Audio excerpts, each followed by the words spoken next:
How do I tell the 2-year boyfriend that I still look out for the ex-husband that I've known since I was 18 years old? So we're great co-parenters. And we have a good relationship, friendship. All right, we got you. If I was the person that you were entertaining, I would run fast as hell from you. You don't have no boundaries. I'm great. I am 100% effective at co-parenting, but I have boundaries. There are certain conversations that we are not going to have. If it's not related to the child and anything that is related to the child, you should absolutely not have those conversations. The marriage did not work. Now, I'm not saying I know sometimes people jump out of marriages and say, hey, we still can be friends. But the truth is there's still an emotional connection somewhere that you have. So the next person that you're dealing with is going to see that obviously there's still a connection. You can still love a person and put a line straight between y'all and say, I can't do this anymore. I cannot constantly entertain you. I can't answer whenever you need me. On top of that, baby girl, you're an enabler. You mean to tell me that this man can come? I've been married for more than 15 years. Congratulations. I have been in a side relationship that my husband recently found out about. How can I convince my husband to let me keep the side dude? Well, first of all, he shouldn't. You need to change that convince word to manipulate. Ooh. We're not gonna play those games right now. You took a vow. You took vows. You stood before God or whatever it is you believe in and said that you were going to love this man in sickness and through health, for rich and for poor. You said that you committed whenever you took that vow. You committed to be there even in the hard times, even in the times where you were not fully emotionally fulfilled. You still took on that position to say that I'm going to have those conversations. I'm going to communicate. I'm not going to breach the trust in this marriage. You lack marital integrity. And if you lack marital integrity, you lack integrity as a person as well. So my next point to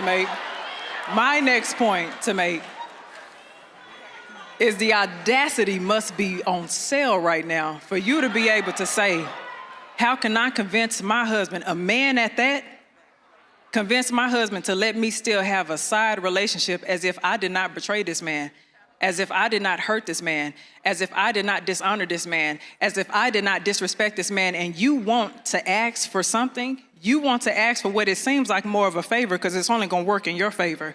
It's nothing that is going to work for him. I don't like when we play these games like this. You entered into what you two believe was a monogamous agreement, and you made it a polyamorous thing. Ooh. You did. Ooh. Let me tell you something else that you did. Let's talk about the lack of responsibility.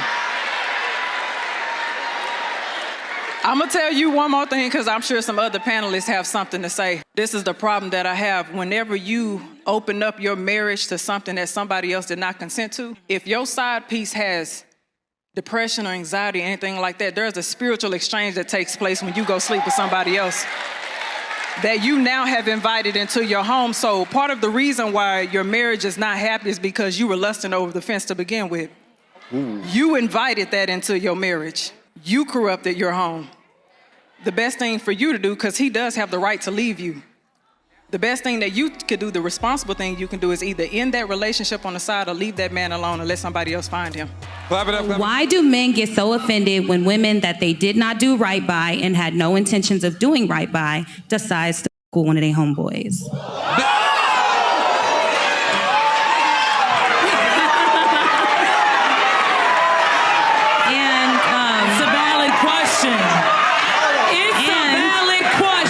What is going on? I'm not about to answer. Trip, I'm not about to answer this. I'm not about to answer this. I know, but all right.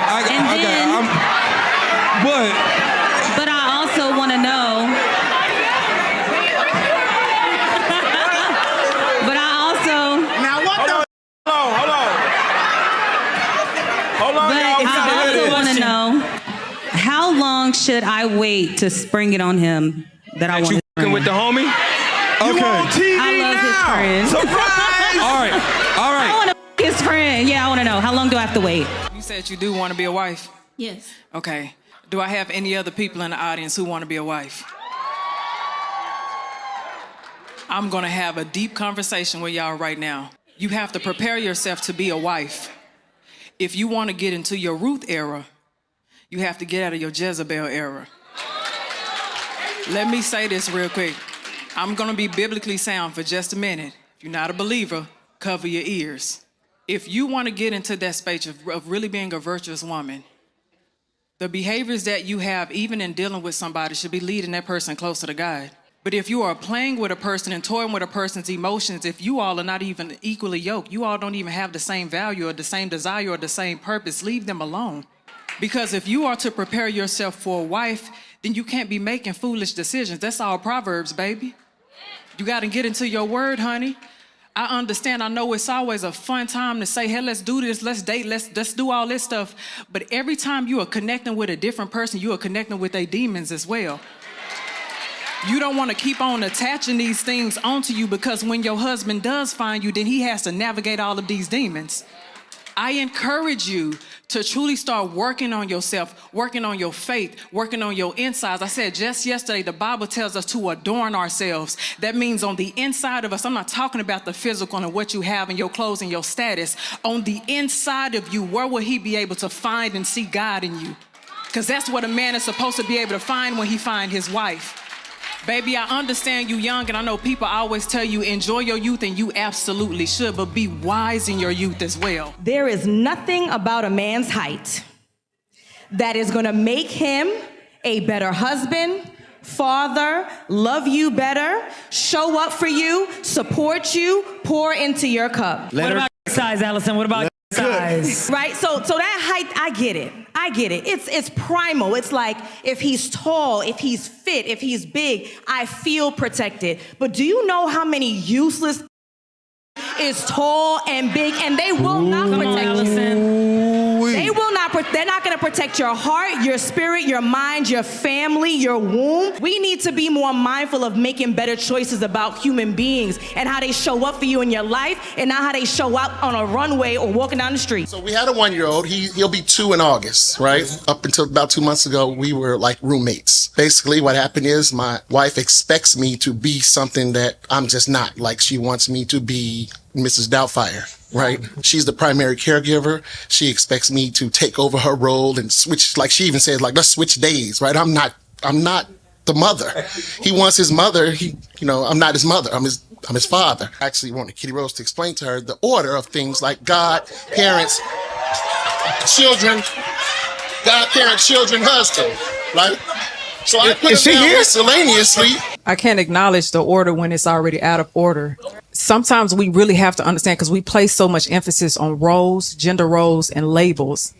This woman just had a baby. She's still working, trying to tend to a baby, emotional needs, still trying to tend to her needs. Can't even identify who she is right now, because that baby is still under 2 years old. This is exhausting. We go through a hormonal shift that we can never explain after birth. She should never have to ask you to help. This is your baby that we talking about. And this is your wife that we talking about as well. You want your prayers to be heard, you need to make sure that you're taking care of her. So if we're talking about order, you out of order, husband. If we're talking about order right now, you out of order. So basically what she's saying is like, okay, let's say Monday she came home, she gave the baby bath, put him to bed, right? She's saying Tuesday, I don't want to do nothing. I want you to do it, right? Hey, can I go, please? Please let me get in there. Go ahead. But I've learned there's a difference between a dad and a father. There's a big difference. You can have all the kids you want in the world, but if you're not showing up for those kids in every regard, when she say, I need you to do it today because I don't have it, you should be doing that anyway. But there's another layer we're not looking at. Men were never raised to see women. In all actuality, we was taught how to value women from what they look like, value women for what they wear, XYZ, but we were never taught to actually see women from a humanistic standpoint. They get tired, they get exhausted. Every single thing you feel, she feels. And the thing about it is, we get coached in marriage that to get married, you're gaining a helpmate. No, you're gaining a partner. And as a partner, you need to step in when times get hard. And all she's saying is she needs her partner's assistance. That is a woman before she's a wife, before she's a mom. And right now, tend to your woman. That's all. What would be the best advice you would give to a man that's dating a hyper independent woman? For me, leave her. Like, think about it in reverse, ladies. If you had a hyper dependent man, would that turn you on? Probably not as a woman, because you're looking for a leader and all those things. Well, as a man, I'm not looking for a hyper independent woman. I need to feel needed. I'm sorry. So if you don't need me, you got to leave me. I hear you, SD, saying leave, and that's cool. That's you. I respect that. But there are some men who are willing to say, you know what? I see past that. I see past that hard shell and that hard exterior. If you don't have the capacity, go on about your business. But if you do have the capacity, the one thing that we lack in this narcissistic, selfish society is grace. It is lacking. You ain't perfect neither. Yeah. And if we really want to talk about it, y'all talk about hyper independence in a woman, but what about dependence in a man who's been enabled by his mama for so long, and we give compassion and we stay there? That's why I don't like this side of the conversation, because what we do as women is give a lot more grace to men than what we get, when a lot of time the burden is placed on us. We are constantly navigating spaces. We constantly hear what society tells us that we have to do. We constantly have to deal with our siblings and our children and our parents, because a lot of times when our parents and stuff get sick, it's not the boys that they go to, it's the girls that they go to. And so we have all of this weight and all of this burden that we carry on us, and we constantly have to be reinforced with these beliefs that we have to be strong and we have to take care of everything. So yes, for a moment, y'all can show up and at least see past that exterior, and at least try to see beyond what y'all see outside, to look and say, dang, okay, I do want to love her beyond how I just see this in this moment. How do you identify a God-fearing man? You know that God is the center of a man's life because he fears the Lord, and in all of his behaviors, he shows that he fears the Lord. Fear of the Lord is the beginning of knowledge. And so you will see it by his knowledge and his wisdom. He has control over himself. He does not allow his flesh to dictate his behaviors. He carries the fruit of the Spirit. He is patient. He is selfless. He is understanding. He gives grace. He treats people as humans. But he loves the Lord. That is the way that you'll know. It's not a matter of you just going to church and saying, I'm worshiping God and I'm in my prayer closet and stuff like that. It's when I want to go left, my fear of the Lord makes me go right. My God. That's how you know. That's the way that you know. His leadership shows that he serves. It's not about what I can get from other people. It's about me being able to serve. Jesus. That's another thing as well. You see the sacrifice. He understands his role as a man. He understands his purpose as well, because he knows that his purpose is only found through a higher God. That's it. That's it. That's the way that you will know. You always can tell. And also another thing is, it's in his daily practices as well. When he goes into consecration, the times that he shuts social media down, the times that he doesn't date because he wants to give that time to Jesus, the times that he goes into prayer and he stays in prayer for hours because he's not just praying for himself, but he's warring for other people in the spirit as well. That's how you know. Those are the ways you know. The fact that he fasts in his life, whenever he is going through something that is causing him to want to move a certain type of way, he fasts and he disciplines himself. He abstains from certain things that are not godly. That is the way that you know that that is a God-centered man. Also, when he is dealing with a woman and his flesh and his lust is starting to show up, he pulls back because he understands this is a child of God. This woman right here is a child of God, and so I have to nurture her and treat her as such as well. There's always a way that you can tell. You can't hide that when it's in you. You can't hide that. And most times they carry that oil. Most times they carry that oil and you'll be able to tell. But the biggest one is that he covers you. I've always learned that. My great-grandparents, my great-great-greats, they were all pastors. And that was the biggest thing that I have learned from the men in my family. Does he cover you in prayer? Does he fast for you as well? What is he doing when you cannot see? That has always been something I've learned. So that's just my take. Those people, once again, are not emotionally intelligent. The way that I know that people are not, I see how people apologize. The most vulnerable act that you can do as a human is apologize. Because when you apologize, yes, that's one of the most vulnerable. Yes, because in that apology, whenever you are apologizing, right, this means this goes two ways. You are acknowledging that you have possibly stepped out of your integrity or your morality and offended somebody. That takes a great level of vulnerability. In those apologies, most times there are two emotions and feelings that show up: guilt and shame. To be able to acknowledge that I feel guilty or I feel ashamed. There's some sort of shame, and I have to sit in this, understand it, so that way as I process it, I can apologize to you and actually admit that I have offended you and give you some type of plan of action to create some type of resolve. People will scream, oh, I have a high EI, I have a high EQ. Do you apologize? The majority of you said you want a whole man in your life who can provide, keep, and protect, right? So here's the question. How can you have one when you get up every day trying to be the best man you can be? Nope. I hope y'all are ready to call me or pick me in the comments. But I'm gonna speak from a perspective that's gonna help y'all out here. Okay. Because this is the problem that I have. Stop hearing from your emotional ears and actually hear what's being said. I understand that the word choice was probably poor, but what he is saying is there are certain characteristics, certain behaviors that a woman may display. We just had a woman that was just talking about being alpha.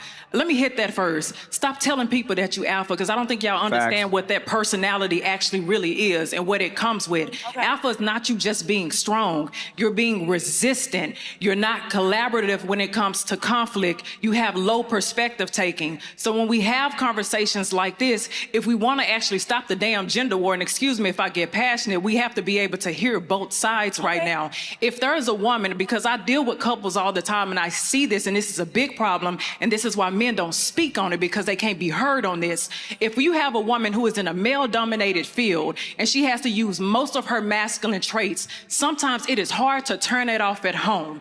Even if she's not in a relationship, even in her own home, sometimes it's hard to turn it off. I deal with lawyers, I deal with women who are in analytical spaces all the time. And because their brains are still going, when they even get in their own space, they don't get to actually resonate in their feminine energy, as we always talk about. They don't get to pull up their feminine traits because they're constantly having to go. They're not practicing mindfulness and stuff like that. So when they do get into a relationship, it becomes something that is so ingrained. It becomes a default mode that they go in. And if you don't understand default modes and default strategies, you won't understand this conversation. There are some women who do go into these defaults and it automatically turns on. It's not on purpose. A lot of it is unconscious. Yes, I may say to myself, I want a man who can allow me to be feminine and provide this space. But if I am always in default mode, even if this man comes, I may still resist him. If I'm constantly having to be in my masculine in work and stuff like that in home, and I haven't learned how to turn it off, he's going to face the masculine side of me. Let's be real about this. Let me add my last piece. If y'all actually want, because I come from a very healthy side, so y'all please excuse me. If you actually want to see, we always talk about helping the Black community. If you are wanting to actually see us grow and stop this damn gender war, be able to listen and stop being so emotional. Turn off the fact that you're hearing certain words and just listen for a second. We hear women use certain word choices. We don't check them. No.